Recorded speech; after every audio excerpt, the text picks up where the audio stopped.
Hello, my name's Tom, back talking about F1 Fantasy, and we're going to Monaco this weekend. I am unfortunately not going to Monaco this weekend, but I'll be there in spirit.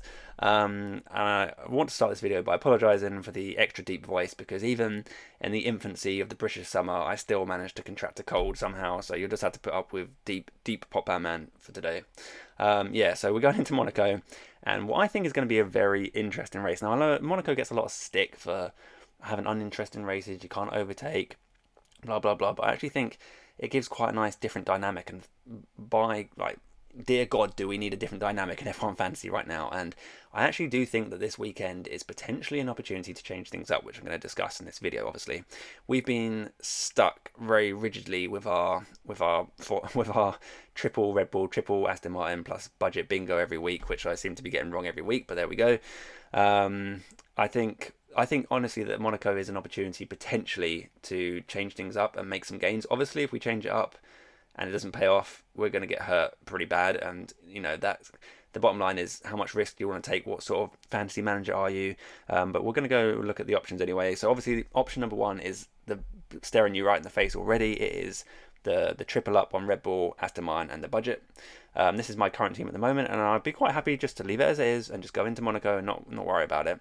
However, I do think there's an opportunity because we know everyone's talking about how good the Ferraris are in the slow corners, blah blah blah, and we know that Monaco is just full of slow corners, and therefore, in theory, the Ferraris should be very strong around here. And on top of that, we know that qualifying is super important in Monaco, and we know that Leclerc is very good at qualifying. Admittedly, he sometimes likes to write his name on the wall and doesn't always pay off for him, and he ends up crashing out, whatever. But I do think that Leclerc is genuinely an option this weekend. And I can't believe I'm saying this. It feels wrong because it just feels like I'll just stick with Red Bull and forget about it. And I'm sure probably like 90% of people watching this video probably will just stick with like the triple up and Red Bull, and I think that's fine. I think it's a nice safe option. But in a season where we're where the main differential is literally this guy down here who's 5 million and below or whatever. That is the differential, and our chips are the differential. I think Monaco being such a unique track and having such unique characteristics where qualifying is so crucial. I think this could be the opportunity we've been waiting for to make a change and potentially look at someone like Charles Leclerc. The trouble is, how do we get Leclerc in our team? Obviously, if the prices were adjusted appropriately, then if this wouldn't be a problem. We could probably just switch out maybe Perez, put Leclerc in, and oh yeah, brilliant, excellent. You've made gains on several thousand people. But because of the pricing, it becomes very difficult. If we sort this by value, you can see obviously Hamilton for some reason is still really, really expensive. Leclerc at 21.2. The price differential between Leclerc, here on 46 points, and Sergio Perez on 205 points, like over 4 times as many points, and he's like 3 million cheaper. It's kind of crazy. So it makes making a differential pick this week much more risky, and you kind of have to contort your team to do it. There are some options to squeeze them in though, and let's have a look. So option number one would have to be most likely cutting Lance Stroll. Now the Aston Martins have also they should also do well around this track. Like that, we know they've got good traction and cornering abilities, and I do expect them to do well, particularly Fernando Alonso. Lots of people even touting him for a possible pole and a possible victory, and I think Aston Martin themselves have been eyeing up Monaco as a potential, not just a podium, but an actual potential win. I do think Monaco is going to even up the battlefield, the grid. It's the battlefield, yeah. Even up the battlefield somewhat. Like I say, we know the Red Bulls have been super, super strong all season. A lot of that's to do with their straight line speed and the impact of their DRS, which is going to be almost negligible in Monaco. Like, there's literally one small straight, one small little DRS, and the rest of it's tight, twisty corners. Now, obviously, I do expect Red Bull to still do a phenomenal job this weekend. However, like I say, this is potentially an opportunity to mix things up. So let's see if we chuck Leclerc in. Like I say, we'd have to drop Lance Stroll. Lance Stroll is not the best of qualifiers anyway, and qualifying is important. So maybe Lance Stroll doesn't qualify so great, and so it's not such a big deal cutting him out. And then that does force us to put another budget driver in. At the budget drivers down here again, I'm not going to go into the great depth of the budget driver because I do it every video every week, and it's always like a headache trying to pick it. Honestly, I would avoid. I'll summarise very quickly. I would avoid Nick De Vries. I would avoid Logan Sargent. I think they both had some unconvincing beginnings of the season. He sat here -1 point and 3 points. That said, I've got Albon, he's on -18. Whoops. But either way, I do think De Vries and Logan Sargent just not for me. I think I'd definitely pick between these three guys. Tsunoda's had a really great start to the season. Guan Yu Zhou looks steady, looks good for overtakes, although that's not going to be such an issue in Monaco, like I say. Nico Hulkenberg is certainly someone that interests me. Just very quickly, like I say, I don't want to spend ages on the budget drivers. I want to talk about Charles Leclerc, but now I'm onto the budget drivers. I do think that Hulkenberg is actually an option. Let me explain why. If I flow it to the spreadsheet, excuse me, cold kicking in here. We can see on my quali delta thing that Nico Hulkenberg is currently top of the leaderboard in 2023.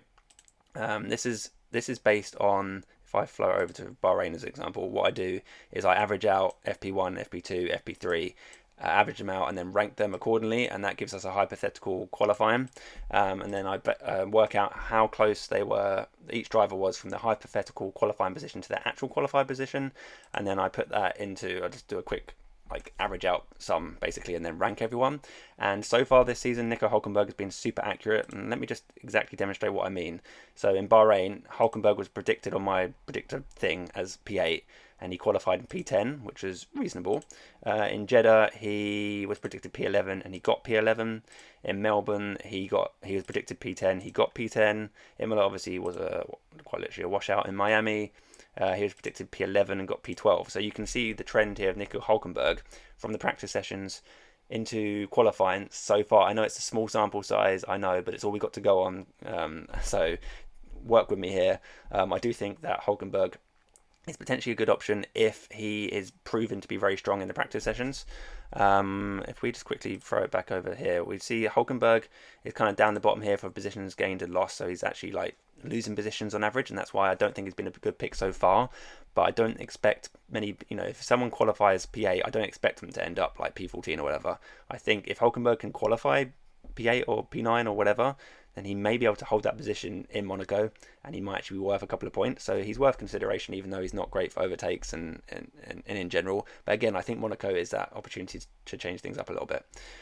So yeah, that's my budget talk for the video pretty much done, because I want to focus on Charles Leclerc, and I do think Charles Leclerc is a good option. He's had a couple of poles in the last couple of years, even though he couldn't actually start the race a couple of years ago. And he got screwed over by some Ferrari strategy shenanigans, the double stacking with Carlos Sainz. He missed out basically in that one pit stop, and it ended up costing him the race win. But I do think that definitely the Ferraris, if they look strong, then this is a consideration. Just doing this, I don't think. Going from Lance Stroll to Nico Hulkenberg, I don't think is the end of the world, to be honest. And going from Perez to Leclerc, again, isn't too much difference. It's difficult. Again, I might be forcing it a little bit. I might be trying to make changes for the sake of it. But at the same time, like I said at the beginning of the video, I think if there's an opportunity to do something different and gain from it, then Monaco could be that opportunity. It depends really how much you want to risk it. We could, if you really want to go hard on it, you could even go all in on Ferrari. If the Ferraris look really strong in FP1, FP2, FP3, then you could be so badly rewarded. Honestly, it's such a high ceiling. It's also such high risk, like I say, because there's going to be, if Red Bulls do perform as we kind of expect they do every week in, week out, and you don't have the triple Red Bull, then you're going to probably lose rank. But there is also this opportunity where Ferrari have this kind of more level playing field, and we know the Ferraris are really quick in qualifying trim, and race trim doesn't matter so much in Monaco. So I don't know if I'm just flogging a dead horse or something here, but to a lot of you guys who are just like, what are you talking about, Tom? You've lost your mind. We've missed one race and you've come back and you're telling me to put Charles Leclerc in my team over the Red Bulls that have been completely and utterly dominant. But yeah, because I think there's an opportunity, but obviously it depends on practice sessions. So yeah, we could see something like this, and then if you didn't want to, and then that would enable us to have a bit more extra cash in the bank. 10.4 million for me, so I'm guessing most people would be around the same sort of earnings. Can't quite afford Lando Norris, but you could probably get, again, Lance Stroll back in here, or Pierre Gasly if you wanted to, but I think probably Stroll is just a better option. So yeah, it's the same team, it's basically the same team, but instead of Red Bull, you've got Ferrari in here, so you could go in that. And if you really want to be differential, you could even put the DRS boost on Charles Leclerc if you really think he's going to do well. Obviously, like I say, it's risky because Charles Leclerc seems to have a tendency to just put it in the wall. He just pushes it that little bit too far sometimes. He doesn't know where the limit is, and that does concern me a little bit. And also the fact, Ferrari are just a bit scary owning in general. But I do think that at some point Charles Leclerc will come good in Monaco, and maybe it's this weekend. Also, we've got the factor in the rain as well. I don't think Actually, do we need to factor in the rain? I think, to be honest, when I say factor in the rain, I mean basically the race is going to be absolutely chaotic. And I think in terms of rain, I think the only thing we need to think about in terms of rain is probably using a no negative chip. I think if you haven't used a no negative chip so far this season, then now is a potentially a good opportunity. Monaco, just on a dry day, you still see people put it in the wall. Monaco on a wet day, where it's going to be a slippery surface at the best of times, because they let all the cars, all the road traffic on in the evening, on like the Friday, Saturday or whatever, and they just like wash off all the grip basically. And if it's raining anyway, all the grip's going to get washed away. So it could be absolutely horrendous. I mean, the no negative chip could really come in handy this weekend. So I consider that. Other chips, the only other chip I would consider would be the final fix chip. And the final fix chip could be used in a couple of different ways, I guess. So maybe if you've got, say, for example, Guan Yu Zhou, and then Hulkenberg does like stick it in P8 or whatever, maybe you could final fix from Guan Yu Zhou to Hulkenberg to maybe pick up a couple of points. The more optimal way I think you probably want to use final fix chip is if, for example, Max Verstappen has an accident or an incident and it stops him from qualifying in the top 10. Maybe he randomly qualifies like P15 or whatever, which has happened. It's happened a couple of times already this season where, the likes of Perez and Verstappen haven't qualified, where they should be. If that happens in Monaco, how easy is it going to be for them to work their way forward? Normally it'd be like, oh, that's really good because they're going to get all those overtake points, positions, gain point. How easy is that going to be? I know the Red Bull's really strong, but are they going to be able to actually overtake very much at all? I don't know, honestly. They're going to have to try and like do undercuts and overcuts and find pockets of free air and just try and like overtake that way. But I don't like the relying on that tactic. If someone like Verstappen was to qualify outside the top 10, it could be worth using the final fix to switch him out for someone like Leclerc if you're not brave enough to go for him in the first place, or Perez, Sainz, whoever it is who is P1, because you can swap out Max Verstappen and for literally anyone because he's the most expensive driver. So I could see using the final fix chip this weekend.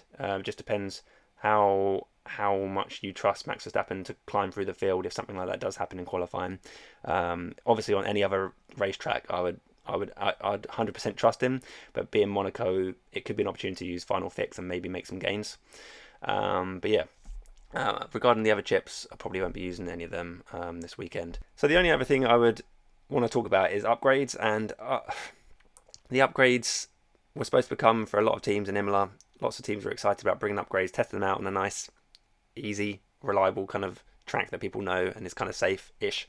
But now we're going to Monaco, it's potentially wet. A lot of teams are going to be put off and they'll wait for Spain before they bring upgrades. But Mercedes are going to be bringing at least some of their upgrades from what I understand. And they should be gaining a couple of attempts, again, from what I understand, from random people on Twitter. So, yeah, I do think that Mercedes could come into contention, but obviously because of the price differential, again, between the likes of Aston Martin and Mercedes, it's probably just impossible to have any variation in our team.